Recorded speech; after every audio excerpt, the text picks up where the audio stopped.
What is up, guys? Welcome back to the channel. Today, 1990 CR500 finally done and finally dusted. Now, I picked this bike up January 2020 on an A1 Anaheim 1 trip to build for Dirt Bike Magazine. Today is September 2nd, 2025. I've had this bike a long time, so needless to say, feels really good to be done with it. So today we're going over the entire build. It's sort of a monumental moment, to be perfectly honest with you. Crazy to think how many things have happened to myself, my family, etc. since I picked this bike up. If you guys remember 2020, you know what happened like 6 weeks after I picked this up. The pandemic, of course. So everything was wacky from that. We had lost the place we were living in.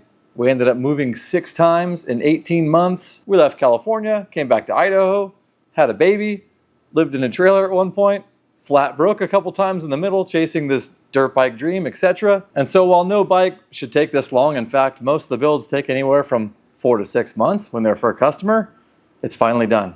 We can finally take it back to Mr. Tilly at Dirt Bike Magazine, link up with him, put a smile on his face, watch him ride it for the first time. And so having said all that, today I want to do an overview. Everyone who helped out with the bike, with these reveals, you guys know I will touch on various parts and pieces, who's who. So to everyone who helped out on this build, thank you for your patience. Thanks for believing in me. This was sort of the beginning of mXrevival turning into something. And there's been so many projects done and completed in the meantime, probably why nobody really bagged on me that helped out, was like, are you done yet? Because they knew I was going to come through. At any rate, I appreciate you guys so much, and let's jump into it. But first, we have to pick our mXrevival monthly winner. I already have it all queued up in the computer. This is for the MSR NXT gear giveaway. Thank you so much, Rocky Mountain, for sending me a set of that gear to test. I absolutely love it. And one of my lucky winners is going to as well. If you have no idea what I'm talking about, I run a program called mXrevival Monthly, where bikes like this, when they are done, are given away to you guys. It's 15 bucks a month. Every month that a bike is not complete, you can win parts, gear, MX services, etc. So check that out when you have some free time. Let's go check out who our lucky winner is, and then we're going to jump into all the bits and pieces of this finally completed 1990 CR500 build. Also kind of noteworthy, I'm filming in a completely different shop, a side that you guys have not seen yet, sort of where the bikes with engines live, if you will. Let's go ahead and run over to the computer. This is the old shop, doing a little expanding. I'll show you guys more of the other side in just a second too. All right, here we are on the computer with our subscriptions. We've got our random name picker window open. We've got our spreadsheet for MXR monthly subs for the MSR NXT gear month of August. And what I have here is a list of all your names. As always, line number 1 is taken by subscription name, customer, subscription status, active or not, and subscriptions. I've got everybody else below that. So for this run, we've got 171. There's 172, but you remember line 1 is taken already up top, so 171 members. This here on the subscription sheet is somewhat inaccurate because I've had new members sign up since I pulled your names yesterday for this spreadsheet. So these guys will be part of the new one. So we're going to copy this here. We're going to go ahead and randomly paste it, or paste it, not randomly, but then randomly select it after we do some shuffles. 1, 2, 3, 4, 5, 6, 7, 8, 9, 10. And let's jump down here, pick a lucky winner, and see who our MSR NXT gear winner is. Todd Lackner. Attaboy.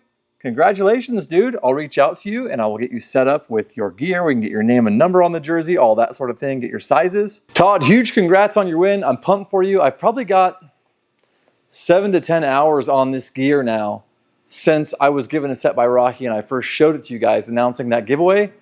It is so incredibly durable. Usually my knee braces just right through the side of my pants right away and they start destroying my graphics. Not even a mark on my pants yet. So I'm really excited about that. Stuff breathes really well. It's vented, it's summer gear. So just in time before summer ends to get you set so you can get out there and shred.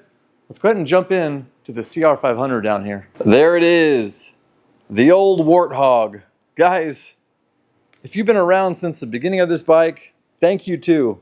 That's 5 years of subscribership to the mXrevival channel. You remember what this thing looked like, or maybe you don't. It was old, crusty, dilapidated, bruised. I don't even know if it ran. I just started taking it apart. It is no longer that bike. A lot of amazing people have helped out. I want to touch on some of the components on this thing, as well as everyone who helped, because these bikes don't get built solely by me. It takes an amazing build team, a lot of awesome cooks in the kitchen, and I appreciate every single one of them. Oh yeah, and here's the new space, a work in progress. Got some customer builds over here. This one belongs to AC in New York, 2003 KX250, almost done. There's a sneak peek of your baby. Bro, so excited for you. Corey, aka KV CR250, here's your baby. It's in a similar state to Anthony's KX250, AC KX250.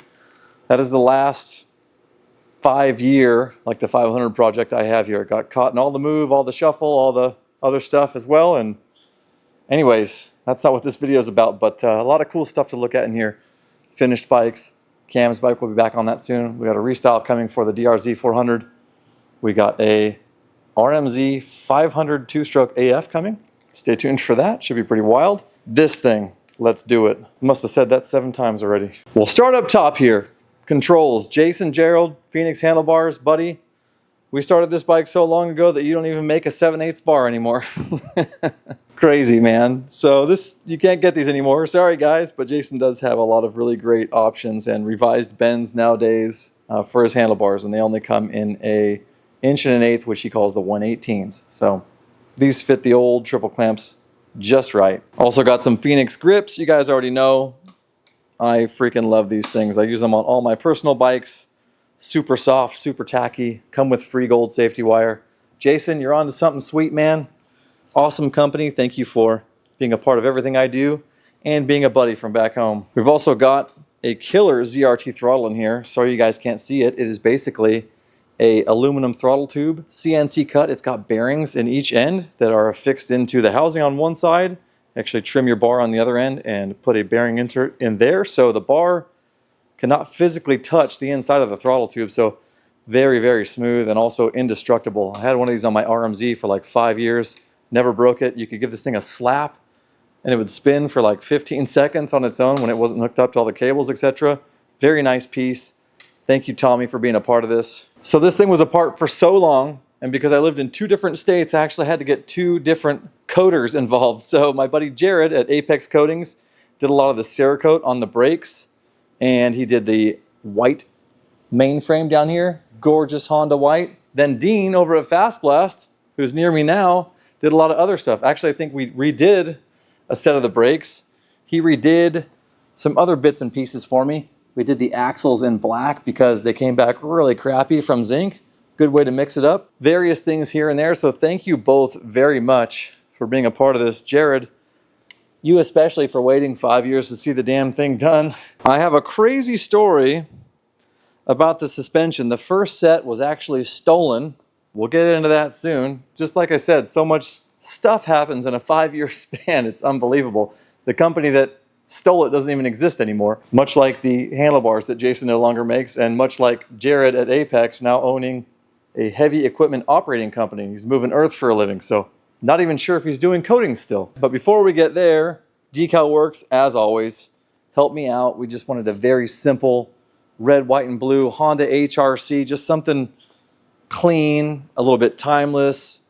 Original 500 logos down in the back. If you're a purist, you'll be pissed that I moved them inward to the center. They should be in the back. Still look really good. Also hooked us up with a killer gripper seat cover and full coverage decals throughout the rest of the bike. No color in these logos, just very monotone, black, gray, white, only color being in the shrouds, just pointed areas. Of course, they rock Tilly's name and number since it is his bike and he's the one that will be ripping it. This thing actually might be slated for a BRC balanced CR500 engine later. See where it goes. You guys will probably see this again on Dirt Bike Magazine's channel. Reached out to my friends at Streamline Brakes, and they actually made us stainless steel brake lines, custom ones, because these are so old and hook up so weird. So this thing has got stainless brake lines front and rear. Also made sure they were in a braided silver, just kind of more old school in my opinion. Everything looks really awesome. Of course, the brake lines are guided by my buddy Josh at 3DP's brake line guides. These are 3D printed. You guys see me use them on every build. Super pliable. They're not that yellow, white, opaque, brittle crap that comes on the bike stock and tends to break after a while. Same up here. Nice and flexible. If you need plastics for one of these, I bought these off the UFO website almost positive. Same with the tank. It's a Clark tank. It's the only place I could find a tank that was semi-okay. Thank God DeCal Works had the template for the decals for the tank, because the tank is not quite the white right, but there isn't much out there to purchase anymore. So they helped me out with these white sides. They totally saved the bike, in my opinion, because if those weren't there, the whites just don't match. It's just not the right look. I almost got the tank wrapped at a local wrap shop. They wanted like 400 bucks. Literally would have saved me for photos. So thank you DeCal Works for bailing my ass out on that as well. Looks really good. More coatings in here. Back in the day, I removed all the casting flash off the triple clamps, then vapor blasted them. I didn't end up liking the silver. I believe Dean coated these for me, but they did come out really, really great. Everything has been zinc plated if it was original. Stem nut, washer, etc. All the pins in the suspension linkage, main pin and the swing arm. What else? Original brake pedal tip, all zinced. Now I've recently taken on a helper by the name of Trevor. Amazing kid. I call him T-Dog. He's refinishing all this stuff for me, kind of learning the mXrevival way, I guess, if you will. Just getting stuff done, getting stuff rebuilt. Good job, T-Dog. All balls helped out a lot. Brake rebuild kits, bearing kits for the linkage, swing arm kits. Pretty amazing they still have all that stuff for these old bikes. They're even coming up with things like caliper pistons. So the piston that rides inside of here, these get destroyed. Maybe you can't get them for a bike anymore. You can buy those from them. We just got wheel spacers front and rear for your RM250 build from All Balls. So their catalog is quite extensive. Save you in a pinch oftentimes. Check out these radiator louvers. Those are the original louvers. Despite the bike being trashed and not running, somehow those things were like unscathed, and I transported them around in a bin for like 5 years hoping they wouldn't break and trying to call them like a baby, and here we are. This is an original piece too. Maybe the louvers and this brake dust cover are the only original pieces on the entire bike as far as these types of items go. Original throttle housing that's been refinished. Something else that built every part of that bike that wasn't OEM hardware in terms of main pins and linkage, this thing. You guys need one of these. If you're building a CR500, this came out specifically for steel frame Honda bikes, 125, 250, 500. Dave and the crew over at Bolt Motorcycle Hardware came out with a kit that legit has everything. I'm not kidding. It has all the engine bolts, so you can do the engine. That's all the leftover here. They sent us an engine kit too. The slider cups for the swing arm, all the triple clamp bolts, you name it, it is in here. Of course, classic thread chasers, so you can tap out holes on powder coated parts. Brake rotor hardware front and rear. I am not kidding when I say it is all in here. And you always end up with a lot of extra stuff too, so that's always nice to have around. But this thing saved my ass. Let's talk about the suspension real quick. So like I said, interesting story. When I first got this bike, SGB Racing, if you guys remember them, had a supercross team. Jason, really nice guy. Not sure what the hell happened to him or his company, but at one point I had all this suspension, not this set, the original set that I needed dearly, broken down for him as a courtesy. Wanted to do the build, wanted to be a part of it, wanted to do all the coatings, etc.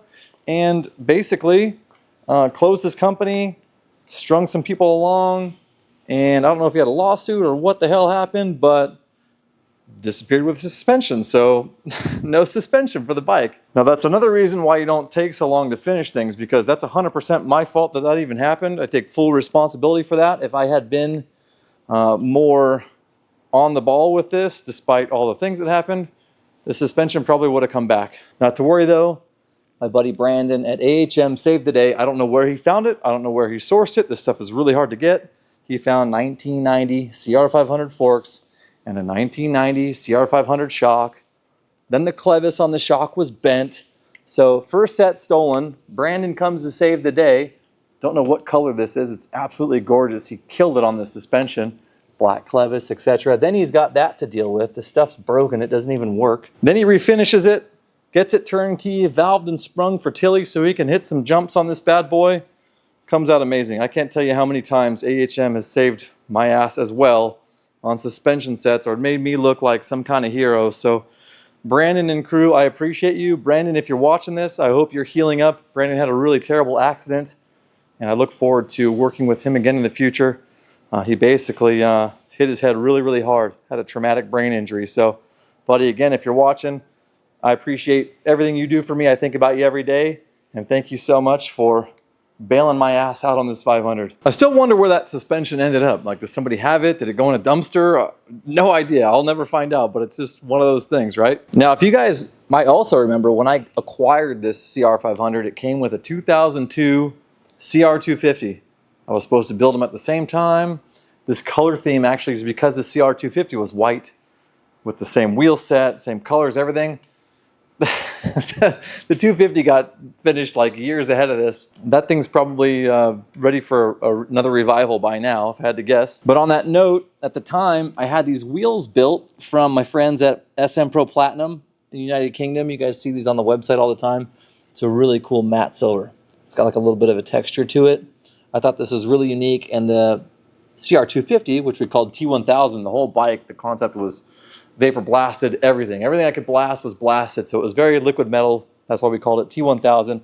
Had the same wheel set. I had these visions of the two bikes matching and being done and going back together, and that just didn't work out. But while S&P had these, they did a little laser etching. They also offer Cerakote as well. So another thing that kind of got overlooked, because at the time I wasn't really up on things all the way. My attention to detail has come a long way in the last 5 to 10 years, but this is a gloss Cerakote, which does look good, but it doesn't match really any other black Cerakote on the bike. You'd never know, but I'm selling myself out there. But they did do some cool laser etching.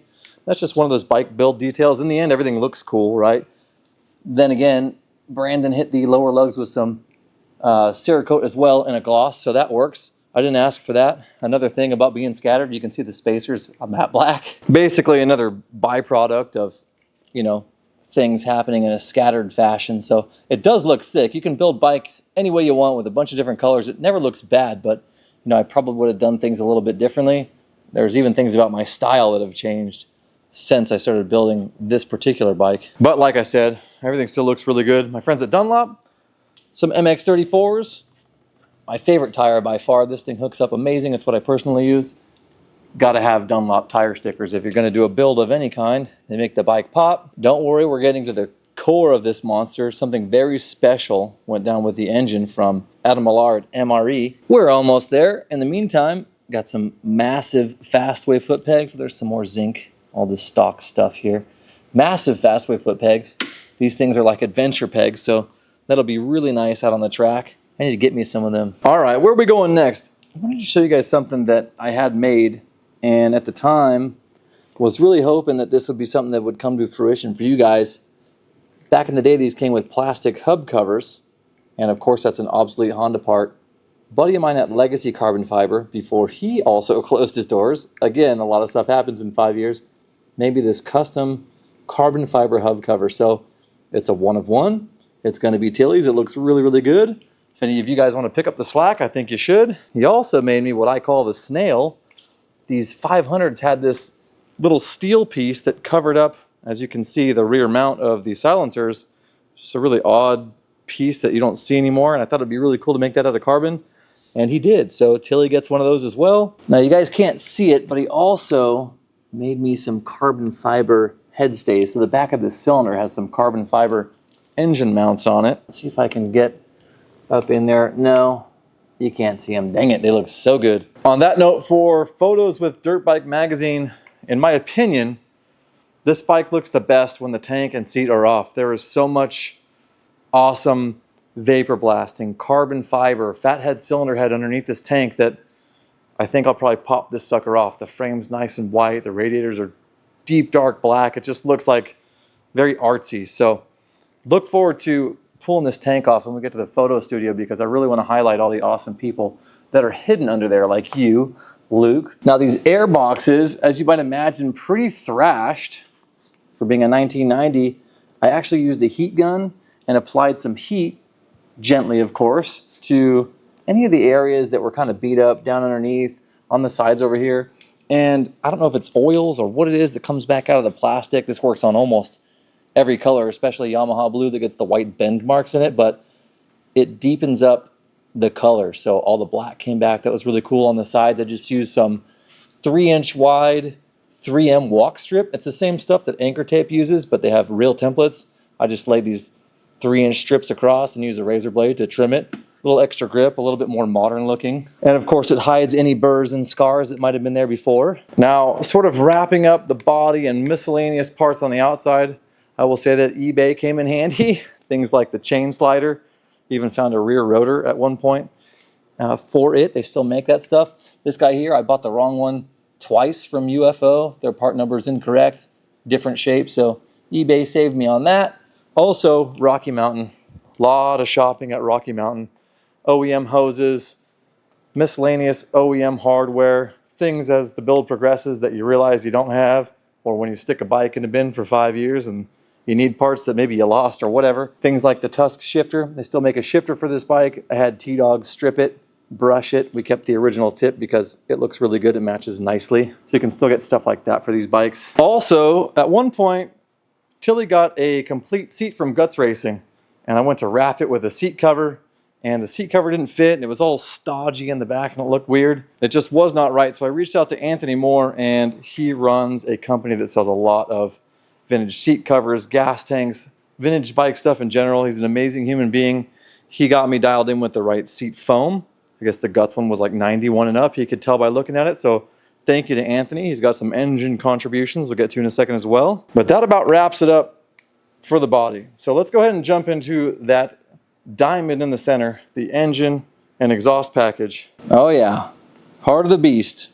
Came out amazing. So back in the beginning, before I was building my own engines, before I really was comfortable doing it, I tore this engine down, spoke to Adam Millar at Millar Race Engineering, MRE. He is a legendary engine builder and other things. He's a wizard with machining. He cuts his own cylinder heads, etc., etc., etc. So he assembled this engine. He put some very trick things inside that I can't even talk about. So if you guys want a massive amount of horsepower from your CR500, you should definitely talk to Adam. But before that, I spent some time getting the cylinder redone. These have a sleeve in them. There was a company called Custom Craft, I think, that did that for me back in the day. Came back with a piston. Luke made, I think this is one of the earlier Cash, which is short for Kashima. I think there's like a copyright infringement there. Cash color, anodized head. Might have been one of the first 500 heads he made. I'm sure he was planning on having me debut it more than 5 years later, but thank you so much, Luke, regardless. My buddy Jared at Apex was my original coder on this build, and he redid the bottom end in black. Looks amazing. A little bit of safety wire there, more zinc on stock components. Funny story about the covers. As you can see, Boyson has us covered now. No pun intended. I guess it works. I took the original covers over to my buddy Dean, and as you guys know, the ignition cover on the other side is a plastic unit like most of the two-strokes are. It spent a little too much time in the oven and it actually got melted. So thank God for my friends at Boyson, because just see, like, one thing after another, right? It's an innocent mistake. Thank God these guys had me covered. And then these are also metal, so that's cool. Also, these covers to me are like kind of a period correct thing for this bike. So really cool that they had me covered on these 500 covers. Say cover again, geez. Talked a little bit about Luke's awesome cylinder heads. Got the decomp lever right there. You push it in, and when you kickstart the bike, this actually relieves a little bit of compression, helps it bleed off. When it fires up, pops back out, seals the combustion chamber back up. Really cool. Nice and easy to get to as well. As I mentioned earlier, the engine's held together by a Bolt Motorcycle Hardware engine fastener kit. They're only like 40 bucks. They come with all the bolts. They have an awesome dished head. They come with all the little crush washers for like this coolant port, for example. We've got a genuine key and air striker per Adam's recommendation. Reached out to JD Jetting. They helped us out with this carb. Got it jetted to Adam's base spec. Adam also makes his own reed cage. Check that thing out. Piece of billet with his logo in it. So freaking sick. Like I said, he's a 500 specialist. So when Adam originally built this engine, he also used one of Jason's MSV water pump impellers. That's going to help with cooling. It moves more fluid. And then back to my friend Anthony Moore, who hooked me up with the seat foam for this bad boy. He makes his own billet covers for the CR500. So really cool. Look at that thing. So that was a nice addition. I'm glad that you can actually see it underneath this pipe here, because it deserves to be seen, kind of like the carbon fiber head stays and the fat head that you can't see. Only thing I had to do to this part, because it fit beautifully otherwise on the dowels, the gaskets, everything, was I tapped the coolant drain to an M6. It wasn't an M5, it wasn't an M6, it was something in between. Maybe his machinist had an error, but I just ran an M6 tap through that thing so I could use this black zinc bolt and copper crush washer that came in the Bolt Motorcycle Hardware engine fastener kit. So Done deal there. Looks amazing. Back in the rear here, we've got a Pro Circuit 304 silencer. Of course, these guys just threw Tilly what he needed for his magazine build project. Downstream of that, the elephant in the room, the HYGGE Performance cone pipe. Gorgeous work of art. Handmade cone pipe from Canada. Steve, you do beautiful work. I can't believe the way this pipe looks. He had it clear coated as well. It's going to resist corrosion. Absolute monster, mega pipe, wraps around the entire engine. Saved it for last because it's probably my favorite part on the whole entire bike, and Steve is an amazing human. Buddy, thank you for your patience. I know that you knew I was going to come through eventually. We've done a lot of work together in the meantime, but as you know, this was never meant to take this long. Look at that bad boy. Just unbelievable. Racking my brain here. I hate playing the name game. I hate forgetting someone I care about or someone who helped or was gracious along the way with these builds. So I think that about wraps it up. If there's anybody I missed, including everybody I didn't miss, I will leave a full list of information where you can get any of this stuff, how to get a hold of these guys in the description below. I may have glazed over some things that you have questions about. How did something fit? What do you think about X, Y, Z? Just drop me a comment. Let me know what you think of the build. Ask me a question if I glazed over something. I'd be happy to answer. You guys already know that. I hope you guys enjoyed the build overview. To a lot of you guys, thank you for your patience as well. A lot of you asked me over this 5-year course of time, where's the 500? Where's the 500? Where's the 500? So I appreciate you guys hanging in as well. Also hope you liked the sneak peek of the second side of the shop. Huge thanks to Rocky Mountain for getting us kitted with some freaking carpets here, some bike mats. They look amazing. They got the rubber bottom, so if I do get a little drippy, it's no big deal. On that note, I will give you guys more of a full shop tour when this thing is finally completed, but we've got a nice start going. Thank God I have it. There's so many bikes that wouldn't all fit in the original side anymore. All right, guys, that wraps it up for today's episode. I hope you enjoyed it. Hopefully I wasn't too long-winded. You guys know I can talk like a mother, and I tried to keep this one as short as I could. It's hard when you got a lot of cooks in the kitchen. At any rate, I hope you enjoyed the video. Like I said, if you have any questions for me, go ahead and ask below. If you want to win some bikes, some MX parts, some gear, whatever it may be that I'm giving away, go ahead and check out the mXrevival monthly program. I'd be so flattered if you did. I'll leave some links below for you. And if you want to see more of this bike, I guarantee there's going to be some more going on with Dirt Bike Magazine once they get their hands back on it. Of course, there will be a magazine print article. There will be some YouTube videos. Fant and Tilly are going to be filming this thing. I'll be there for that as well. And when I run down there, I have 3 other bikes I need to bring, some of which you've already seen in the shop here today. They'll be done. It'll be a Dirt Bike Magazine extravaganza. So stay tuned for all that. Guys, thank you so much for watching. Shred safe, and I will catch you in the next one.